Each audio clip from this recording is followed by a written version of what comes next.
So thinking specifically about students here at EKU and teaching multimodal projects and asking them to produce those kinds of projects, I think it is important because just anecdotally I find that so many of them came from high schools where this just didn't happen. Like they were writing their 5-paragraph essays, and that was really the only way that these students had been presenting their arguments in an academic setting. So I think it's a real sea change for them to think about alternative ways that they can represent their arguments. And so I do think that it is important specifically here. I mean, I think it's important everywhere, and obviously it's a best practice in the field to have students thinking of text beyond just, traditional alphabetic essays. But I do think it is especially important since so many of our students are coming from backgrounds where they just haven't been exposed to this type of composition. So I do think that that's really important. I do think that does present some challenges that maybe instructors at different kinds of institutions maybe wouldn't face, that maybe there's some resistance from students, or maybe just some intimidation, that they're a little overwhelmed at first when they see the assignment sheet and they're just like, oh no, what is she asking me to do here? But what I found, and again this is just my own experience, is that I'm very deliberate in building in workshop time in class and using resources like the Knoll Studios workshops to prepare students to produce really effective infographics or just multimodal text in general. And that with that support, that not only do the students become comfortable with it, but they get really excited about it. They're going to be expected to have some of this knowledge when they go on the job market or when they start approaching graduate programs. And if we in first year writing start talking about it now, then it becomes less intimidating to them when they get into those upper level courses and when they go out on the job market. And it says EKU students are prepared for what they're going to need to do. Suddenly now we're looking at a different kind of text, and that broadens, that I think helps to reinforce this idea that this isn't just something that's about school, right? This isn't only, what we're teaching here isn't only about school genres and school documents.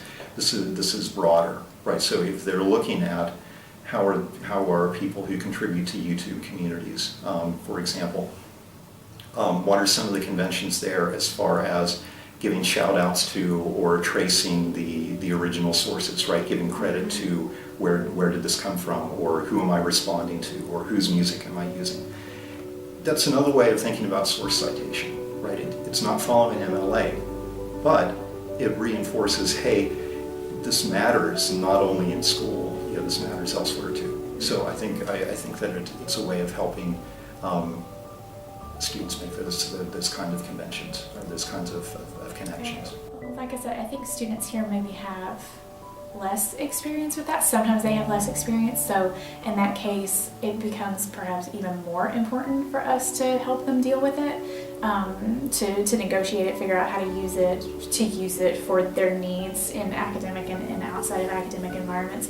Just the same way that we've always made that argument about writing, right? Like I want them to build their confidence with that. Well, I mean, writing just involves so much more things. Composition involves so much more things, and not composition as a discipline, but the actual putting together of projects that people do in university settings and outside of university settings. There's just so much more available to us than there ever was before, and so much more information that we can play around with and that we have to negotiate with. So, I mean, if they're going to be competent authors, then they have to know how to do that. I mean, it's just not an option anymore. I think there are people on campus who would argue that it's an option, but I think the history of time will go back to show that we were on the right side.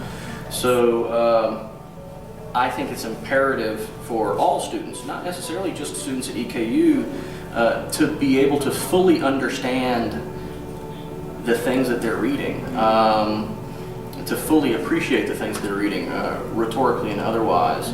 And yeah, so I guess that might be kind of a general, kind of a broad statement beyond the students at EKU, but I think all students benefit from this a great deal. And maybe in a regional comprehensive university like EKU, we don't have a lot of the, maybe multimodal classes, design classes and things that are offered at other universities.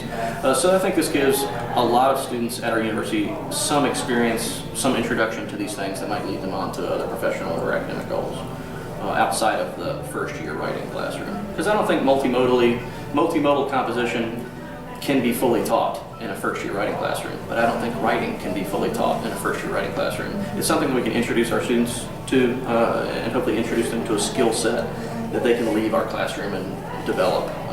That I think is really important.